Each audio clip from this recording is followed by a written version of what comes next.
अच्छा बाबूजी, हम श्याम धनी प्रीतम ओपी म्यूजिक संदहा के धरती से एक ऐसा विराह छोड़त बाड़ी जौने का आशा नहीं विश्वास बा। मन लगा के सुनी है तो आंख से आंसू आवे ना आवे, कलेजा जरूर पसी जाई। आज तक तमाम गीत आप लोग सुने होंगे, लेकिन भारत के लिए तमाम बेटों ने अपनी कुर्बानी दिया है। लेकिन इस बिरहा में एक बेटी की कुर्बानी है। कैसी कुर्बानी है? भूमिका लगल मास्टर।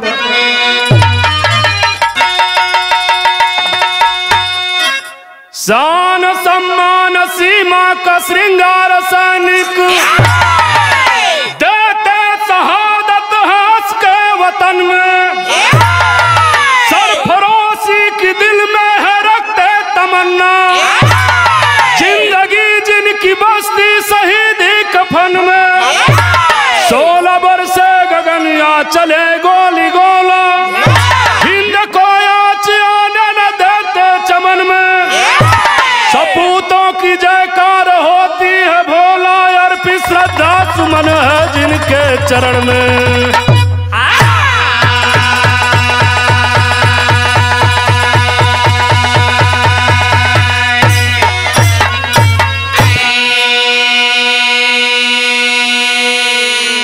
यहाँ भी बिरहा में बड़ी सुंदर कवाली का टुकड़ा लगल। कैसे?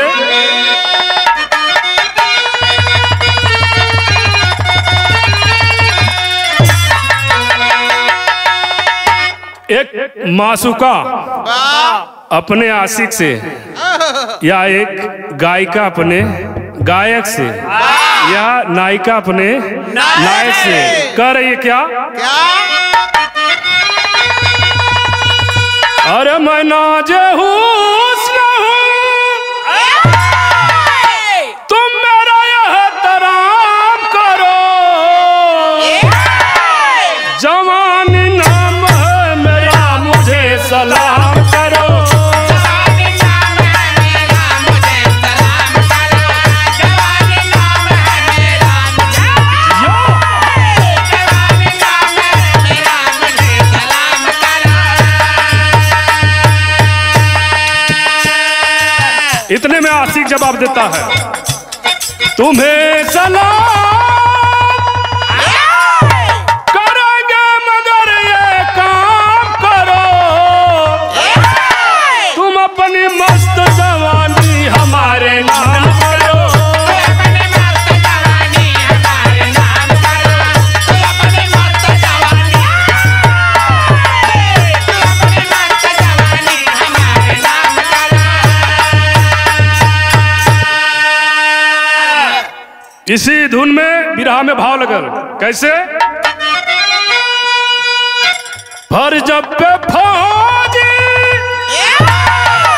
जो जीवन नीलाम करता है, जवानी हंस के वह वतन के नाम करता है, जवानी हंस के वतन के नाम करता है, जवानी हंस के वतन के नाम, जवानी हंस के वतन के नाम करता है। जो भी फौजी है अपनी जवानी को हंस करके देश पर कुर्बान कर देता है। नजम लगल मास्टर।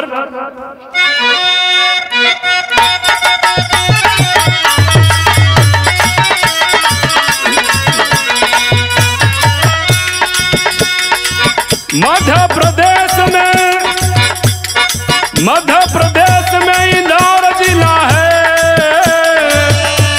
वहीं से एक परिवार का दास्तान मिला है।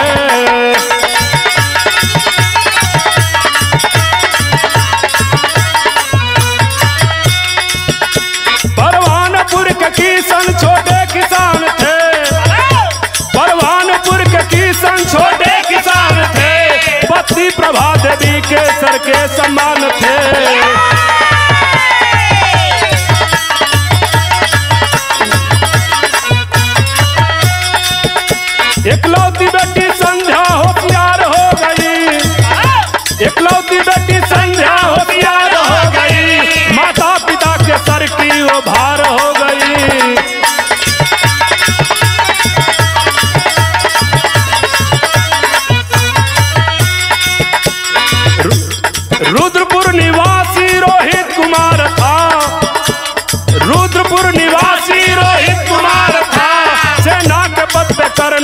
लहरावदार था।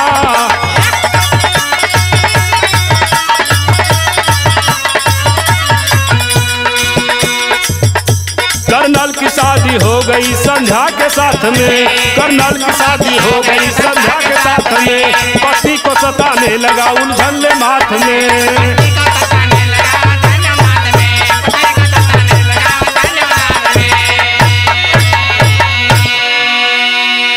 बात के समझ लो भैया, यही उत्तर प्रदेश का पड़ोसी राज्य मध्य प्रदेश, मध्य प्रदेश के बगल में एक स्थान है जेकर नाम है परवानपुर। वही परवानपुर में किशन लाल और बिशन लाल दोनों छोटे भाई हैं, छोटे भाई हैं, किसान हैं, और दोनों में एक बेटी है। किशन लाल के पास, किशन लाल बड़े बेटे थे और बड़े बेटे के पास एक बेटी थी जिसका नाम था संध्या। संध्या धीरे धीरे बड़ी हो जाती है। बड़ी होने के बाद ये सब लोग जानला कि जेकरे सर पर बेटी का साया आ जाला, जिम्मेदारी आ जाला, ओकर हमेशा जीवन चिंता में रहा कि हम कैसे घर पर ढूंढ के शादी कर दें। पिता किशन लाल बगलिया में एक परवानपुर, परवानपुर के बगल में ही एक स्थान बा रुद्रपुर। रुद्रपुर में एक फौज में ड्यूटी कर रहा है। रोहित नाम के लड़के से शादी कर देते हैं और कुछ दिन बाद वो प्रमोशन पाता है और जो है वो सेना में कर्नल हो जाता है। और जब कर्नल हो जाता है तो यह अपने पत्नी को सताने लगता है कि मेरी पत्नी जो संध्या है अनपढ़ है, गंवार है, और इस अनपढ़ गंवार से मेरा गुजारा नहीं होगा। गीत लगल मास्टर बिरहा में।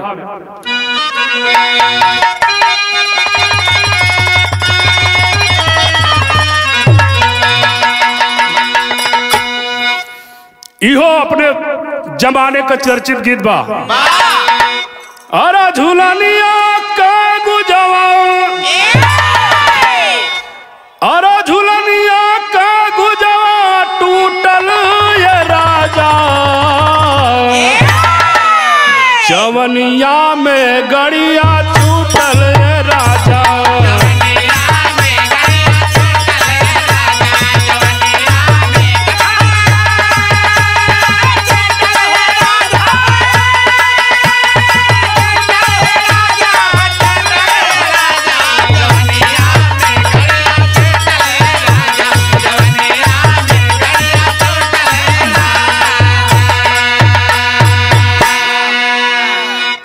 इसी धुन में कर्नल रोहित कह रहा क्या, अपनी पत्नी को ताना मार रहा है, जिसके साथ साथ फेरा लिया पति के रिश्ते को भूल गया है अपने घमंड में नौकरी पा करके। वो सच में अनपढ़ थी संध्या, लेकिन वह सुंदर थी बाबूजी, लेकिन वो अपने घमंड में है। कह रहा क्या, अरे अनपढ़ गंवार मोर बाटे हो नारी, से नाम है हम कर्नल अधिकारी।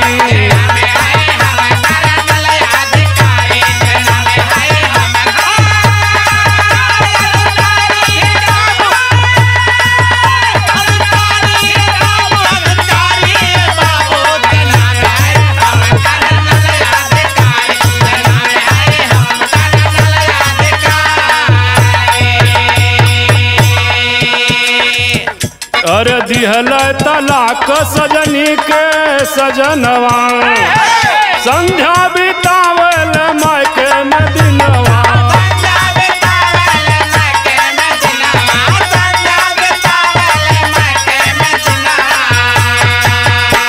अरे गोदिया में जन्मी, अरे गोदिया में जन्मी एक बिटिया दुलारी, से नाम है हम कर्नल अधिकारी।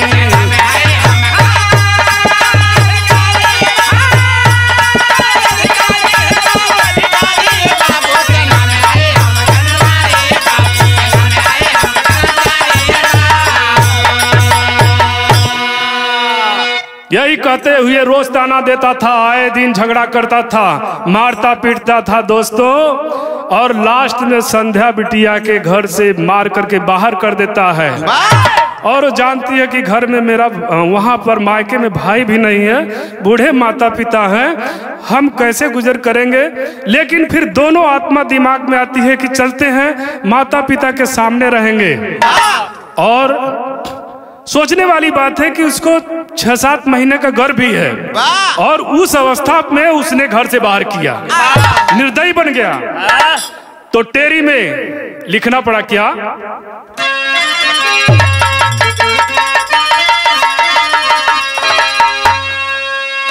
अरे साजन से नाता टूटल जग में, और अमर राम, साजन से नाता टूटल जग में, कैसन कर्म लेख तू लिख दिला विधाता, यार विधाता, यार विधाता। वहां से चली जाती है मायके में, माता पिता के साथ रहती है। कुछ दिन में उसका चाचा भी जो है अलग हो गया। ये ध्यान दे बाबूजी कि जेकर समय विपरीत होला, जेकर समय बिगड़ जाला तो ओकर कोई साथ ना दे। आज बढ़िया हाथ कहिए कि आवा गुलाब भैया के चाय पीला, लेकिन यदि बुरा वक्त आ जाएगा कोई आपका साथ नहीं देगा। ये सच्चाई है। अपने कुछ ही दिन बाद संध्या बिटिया को एक बेटी पैदा होती है, जिसका नाम प्यार से सुनीता रखती है। उसी को दुलार पिरा दुआरी में बैठ करके आंखों में आंसू लेकर के कि मेरा पति सेना में रहते हुए, मैं शादीशुदा रहते हुए मैं विधवा की जिंदगी जी रही हूँ। वह अपने दरवाजे पर बैठ करके आंखों में आंसू लेकर के गोद में बेटी सुनीता को लेकर के एको बात भगवान से उलाहना देते का गीत लगन मास्टर।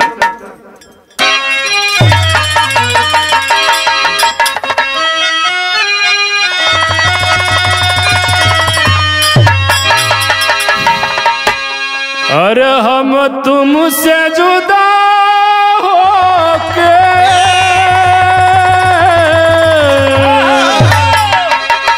हम तुमसे जुदा होके मर जाएंगे रो रो के। हम तुमसे जुदा होके मर जाएंगे रो रो के। हम तुमसे जुदा होके मर जाएंगे रो रो के। आंखों में नीर है संध्या के और भगवान से उलाहना दे रही है। कैसे? बर्बाद हुए भगवान, बर्बाद हुए भगवान, बस आप सारे हैं।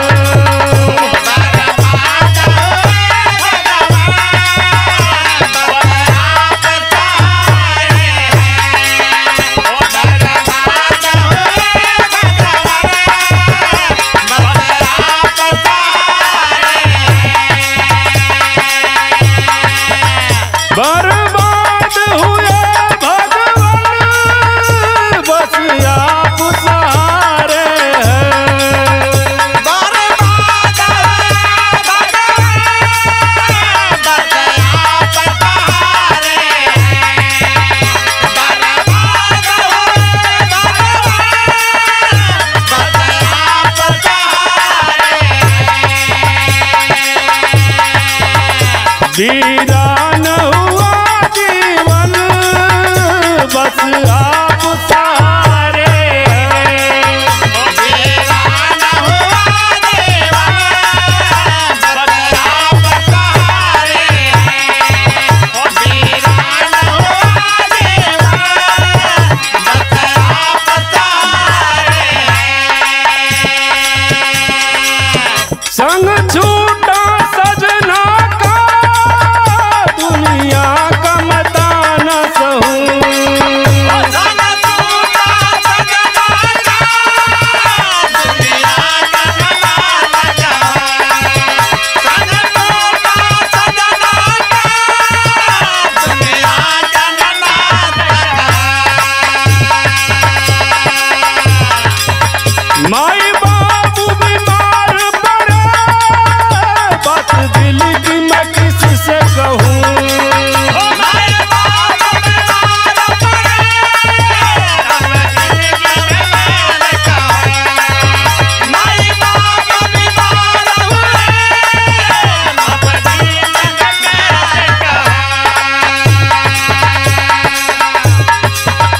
जिंदा लाश मेरा तन, बस आप सहारे हैं। बहुत ही स्थिति खराब है। किसी की भी बेटी के साथ ऐसा हो जाएगा तो जीवन बहुत ही दुभर हो जाएगा। उस बेटी का जीवन, जो शरीर है वो जिंदा लाश बन करके रहेगी। चौकड़ा लगल मास्टर।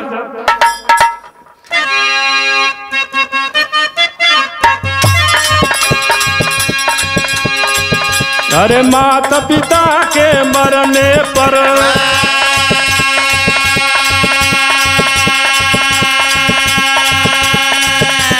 चाचा हड़पे सारी जमीन,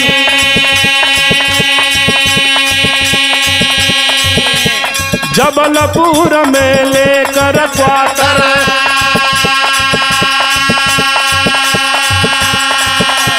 लगी बिताने अपना दिन।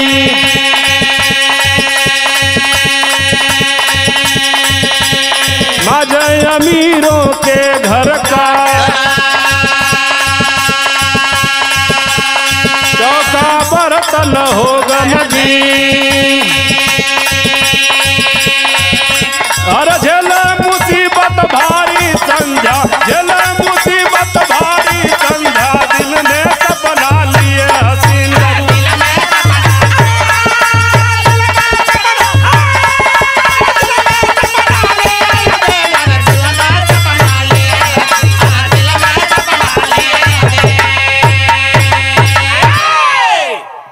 बात का समझ लो भैया।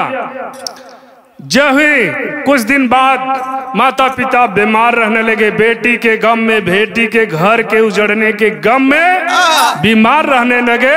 और कुछ ही दिन बाद किशन लाल और उनकी पत्नी परमिला का देहांत हो गया। अब जो है बेटी का सहारा कोई नहीं है, चाचा जो कि अलग है। चाचा कुछ दिन तक मिला करके सारी जब संपत्ति अपने नाम करा लिया, हड़प लिया, तो संध्या बेटी को भगा दिया। और जब भगा दिया है, जान गई कि जब मेरी मुकद्दर में जो था, साथ फेरा जिसने मेरे साथ लिया वो मेरा साथ नहीं दिया, तो इस चाचा जैसे रिश्ते का क्या, वो कुछ भी कर सकता है। ऊपर वाले को ठोक करके चली जाती है जबलपुर में, क्वार्टर लेकर के तमाम लोगों के घर जाकर के बर्तन मांजती थी, वही जूठा खा करके रहती थी। लेकिन एक सपना है कि मैं अपनी बेटी सुनीता को एक अच्छा इंसान बनाऊंगी, जो मेरे ऊपर अनपढ़ का दाग है उसको मिटा करके रखूंगी। विदेशिया भाव लगल मास्टर।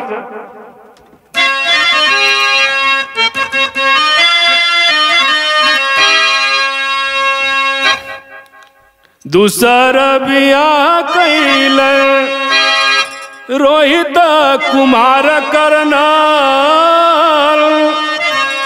मन मुस्कायल पाके सुघर गुजरिया, गोदिया में जन्म एक सुघर ललनवा हो, स्वर्ग में सिधारी नारी प्रसव की बेरिया। इधर रोहित जो कर्नल साहब था त्याग दिया। जब जान गया कि वो मेरी पहली पत्नी अब नहीं आएगी, तो उसने दूसरी शादी कर लिया। कुछ दिन बाद उसको एक बेटा पैदा हुआ, जिसका नाम बड़े प्यार से सुधीर रखा। लेकिन दुर्भाग्य इस बात बाबू कि पैदा होते ही सुधीर, जो रोहित दूसरी पत्नी लाया था, डिलीवरी के समय ही उसकी पत्नी की मौत हो जाती है। उसके मुकद्दर में एक नारी का सुख नहीं लिखा। यह भी भगवान का श्राप कहा जाए। क्या हुआ, क्या आगे? बेटा के पढ़ा के करना,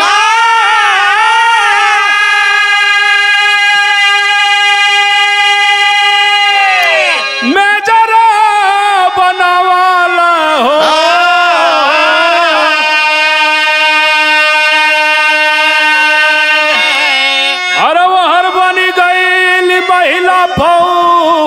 सुनीता छोकरिया।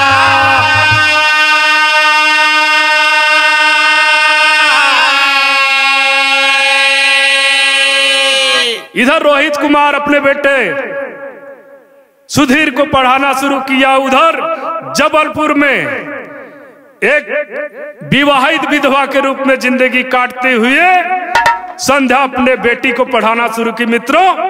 और संजोग से सुनीता की नौकरी लग गई फौज में, सेना में। और इधर सुधीर की भी नौकरी लग गई फौज में। हुआ क्या, अरे लगी गई ड्यूटी बाबू,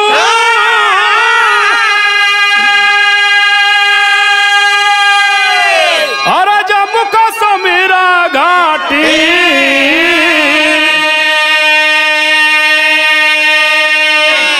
फोन कैल बिटिया के संध्या मायरिया।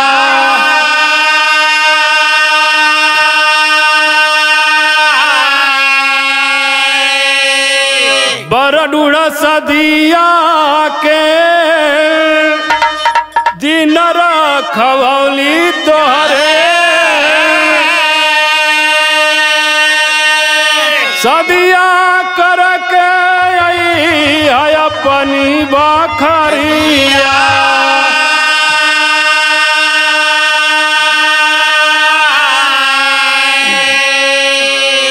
बाबू एक दिन की बात है, एक दिन की बात है। सुनीता वहां कश्मीर में ड्यूटी है और उसकी माँ फोन करती है कि बेटा मेरी इच्छा है, मेरी जिंदगी का कोई ठिकाना नहीं बिटिया, मैं तुम्हारी शादी सोच रही हूँ, कर दूं। फोन करती है, फोन उसके बाद रख देती है। और रखने के बाद हुआ क्या, यहाँ पर एक लाइन गीत लगल।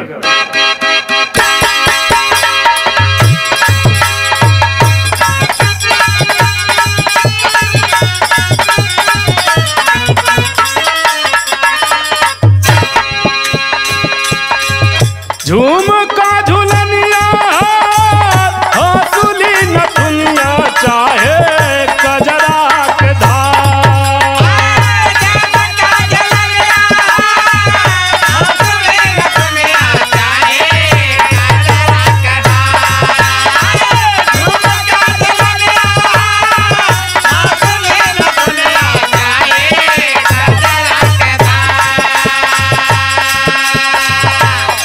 झुमका झुलनिया हंसुली नथुनिया चाहे कजरा के धार, तोहरे मुस्कान राजा सोना हो सिंगार,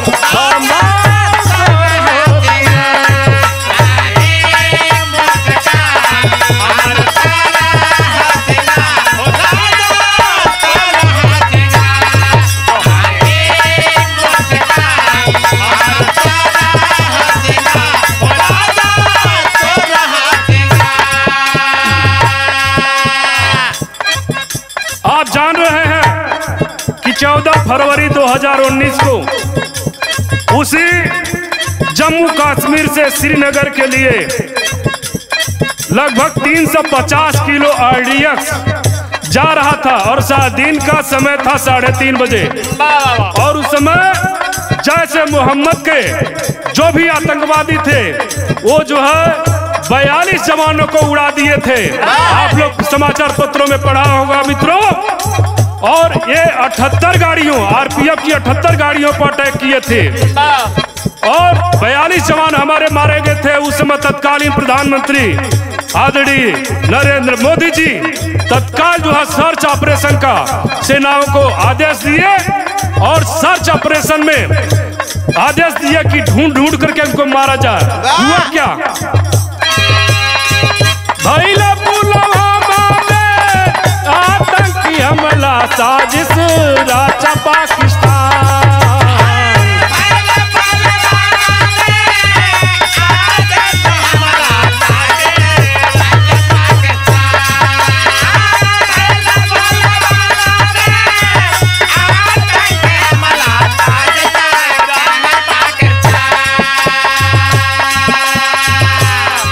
भैला पुलवामा में आतंकी हमला साजिश राचा पाकिस्तान।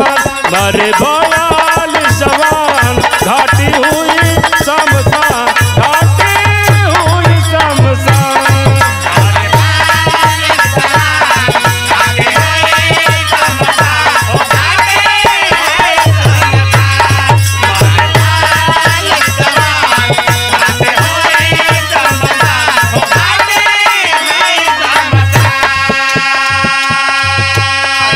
बदला बद मीटिंग कैले तीनों दल का सेनावा।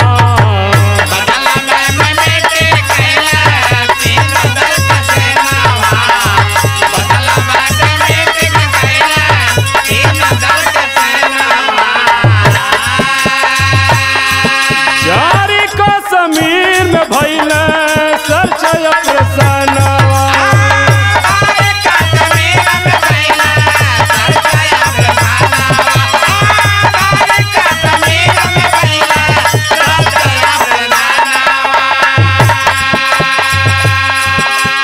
मेजर सुधीर के घेरल कमीनवा ओ आतंकी बेईमान।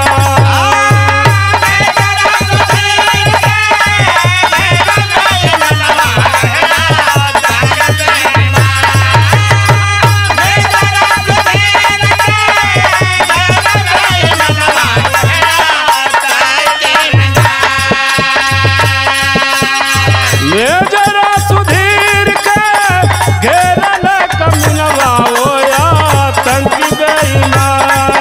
मरे 42 जवान, घाटी हुई शमशान, घाटी हुई शमशान।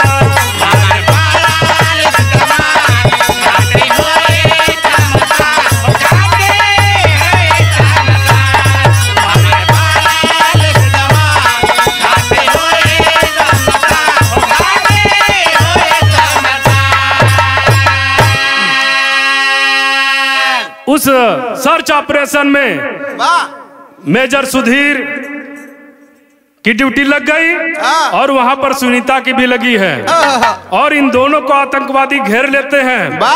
सुनीता की नजर पड़ती है कि सुधीर साहब को आतंकवादी निशाना बनाए हैं। इतने में घूम करके उन आतंकवादियों का मुकाबला करती है और तुरंत सारे आतंकवादियों को मार गिराती है। इतने में एक गोली जाकर के सुनीता को लग जाती है और घायल होकर के गिर जाती है। गिरने के बाद होता क्या है, वो गोद में ले लेता है सुधीर। अरे बहन, तुम्हारा कहाँ घर है? तुम हमारे लिए अपनी जान न्यौछावर कर दी। गीत लगल मास्टर।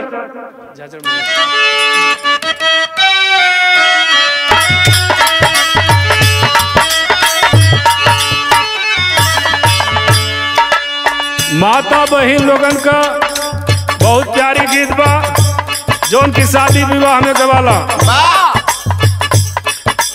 झाझर मड़ौआ जिन छा वही आए बाबा हो, झाझर मड़ौआ जिन छा वही आए बाबा हो, लागे सुरु जावा के जोत हो।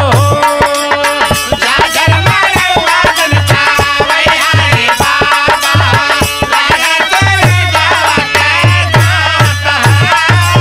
झाझर मड़ौआ जिन छा वही आए बाबा हो, लागे सुरु जावा के जोत हो।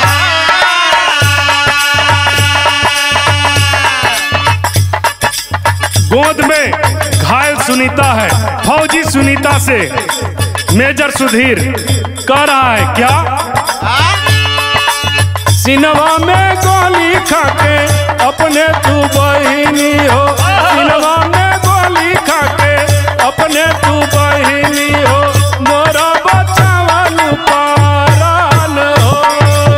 सिनवा में गोली खाके अपने तू बहिनी हो, मोरा बच्चा वालू पारान हो। सिनवा में गोली खाके अपने तू बहिनी हो, मोरा बच्चा वालू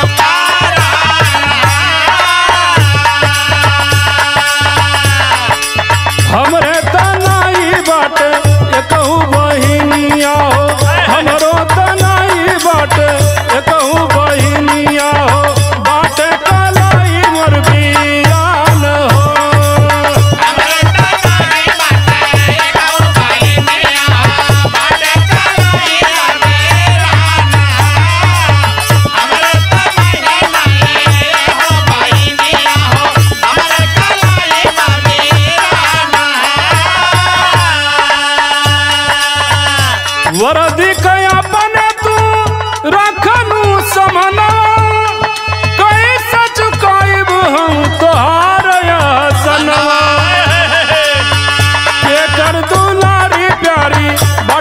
बेटी हिनिया हो के कर दुलारी प्यारी बाटू बेटी हिनिया हो कहवा बतोर मकान हो के कर दुलारी प्यारी बाटू बेटी हिनिया कहवा बतोर मकान के कर दुलारी प्यारी बाटू बेटी हिनिया कहवा बतोर मकान।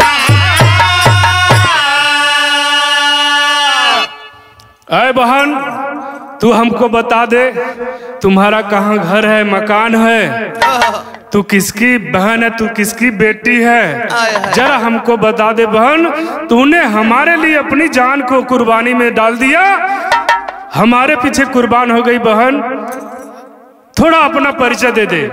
इतने में सुनीता फौजी अपने बारे में बताती है कहती है घरवा में बाटा मोरा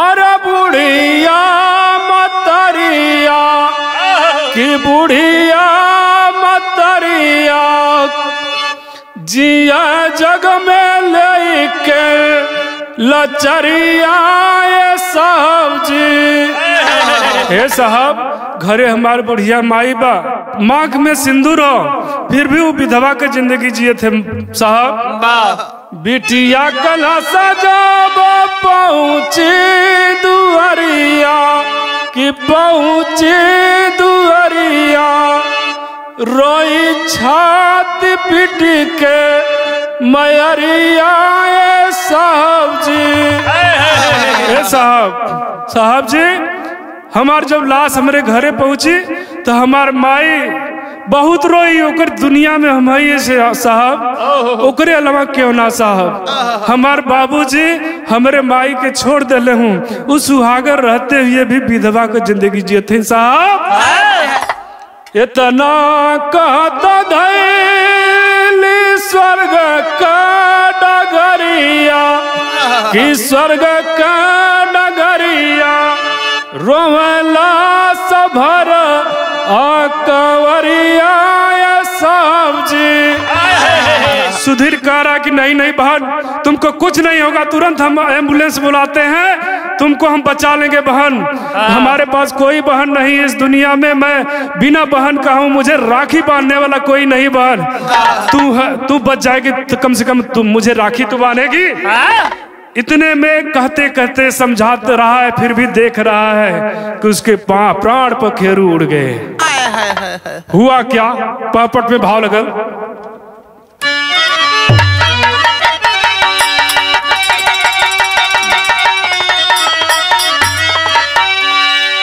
सर्च ऑपरेशन का सीधा प्रसारण टीवी पर हो रहा है उतने में घर से सुधीर के पिताजी रोहित कुमार जी जो रिटायर्ड हो चुके हैं वृद्ध हो चुके हैं और वह जो है अपने बेटे को फोन किए हैं कि हाल चाल कैसा है बेटा कैसे पापट में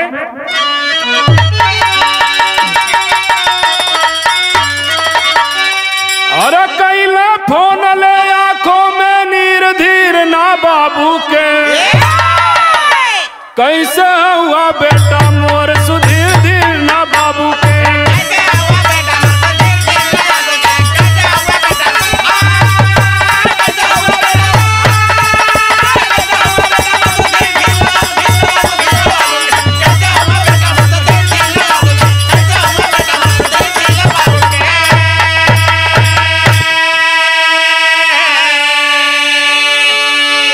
अरे बेटा तू वहां पर कैसा है इतने में सुधीर आंखों में आंसू है कह रहा है कि बाबूजी अरे सेना की एक महिला फौजी खा के सीने में गोली हो जान बचौली आतंकिन से पहन कफन की चोली हो दिया शहादत बन करके शमशीर धीर ना बाबू के लाश के साथ लेके आइब पीर धीर ना बाबू के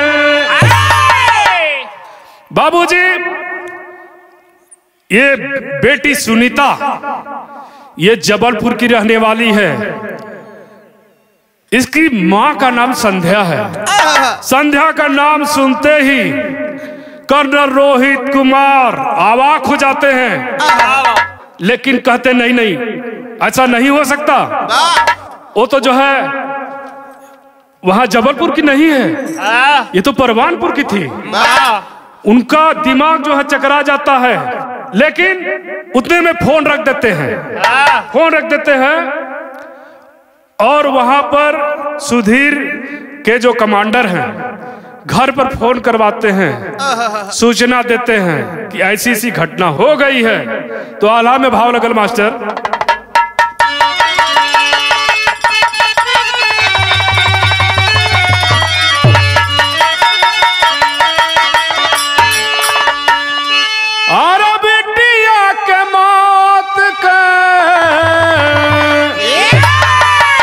घर पे मिलल बा खबरिया,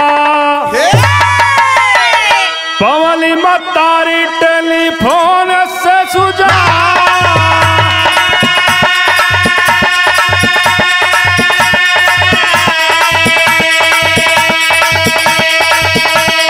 पीटी पीटी छतिया रोवे बन करके पगली,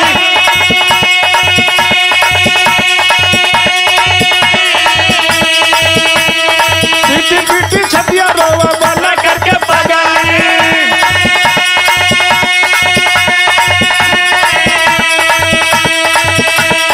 कौन तरफ का सजा दिहला भागा,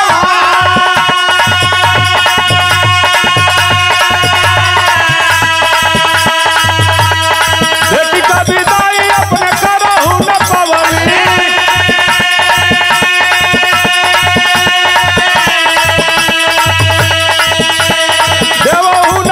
हम खुशी से कन्यादान,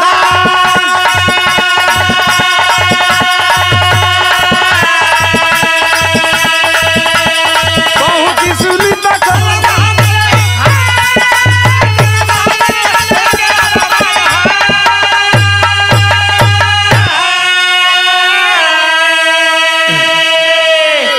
वहां से जब जबलपुर लाश आती है फौजी सुनीता की, इधर से अपने बेटे सुधीर को कर्नल रोहित साहब कहते हैं कि बेटा, जब तुम्हारे लिए वो महिला फौजी शहादत दी है तो उस शहादत शव यात्रा में हम भी शामिल होंगे, हम भी शामिल होंगे।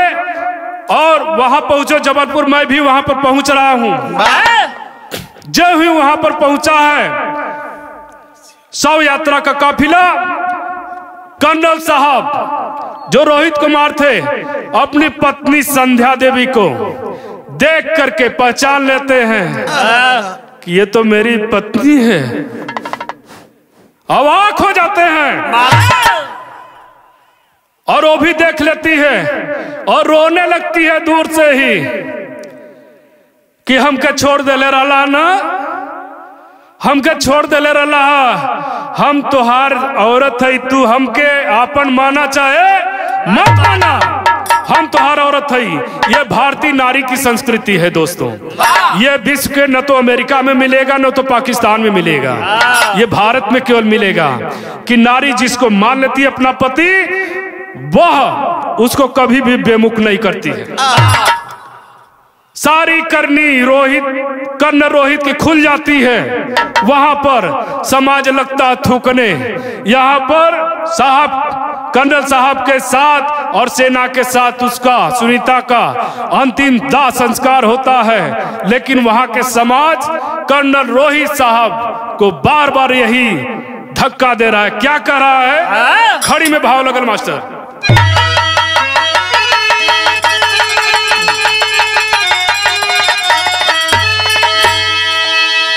अरे जमाना बन जाए जब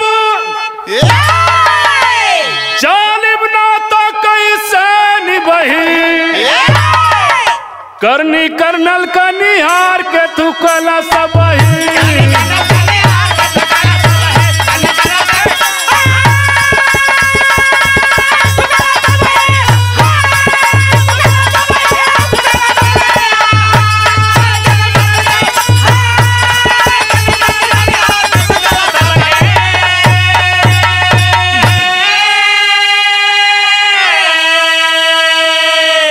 बोला सुधीर आंसू भर के नजरिया, अरे ममता के बिना मोर फूली फुलवरिया।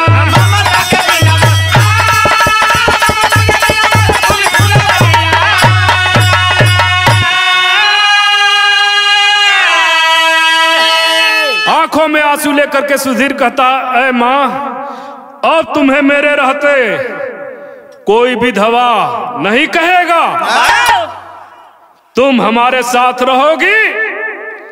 और मेजर साहब रोहित साहब भी हाथ जोड़ करके बियही से क्षमादान मांग रहे हैं कि हमके माफ कर दे, हम अपने घमंड में आ गए और जौन सोच के हम दूसर शादी के लिए वो भी हमरे नसीब में ना रहल। तो यहाँ पर सुधीर कर रहा है कि ये माँ तू एक काम की हो क्या, सिरवा बाबू का ऊंचा कैलू बन के बियही, करनी करनल का निहार के थुकला सबही, शहीद सुनीता का भयल दाह संस्कार हो, बेटा पत्नी संग रहे रोहित कुमार हो।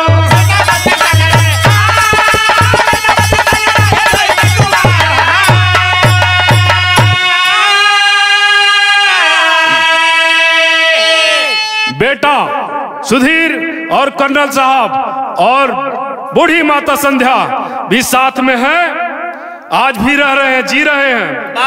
दर्द दिलवा में लेके जियत बाटे वही, करनी कर्नल कनिहार के थुकला सबही।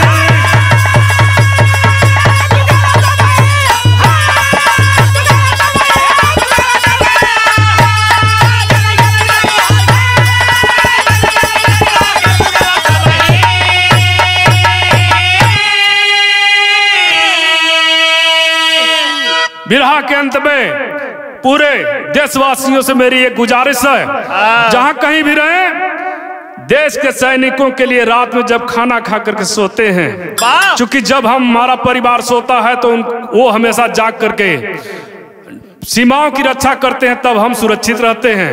उनके लिए 2 मिनट प्रार्थना करके उनकी सलामती के लिए काम करें।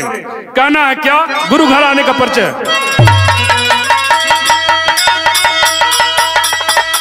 गुरु बिहारी रमन बेचन श्यामा सीताराम, मोहन के संग छोड़ भरत बसे स्वर्ग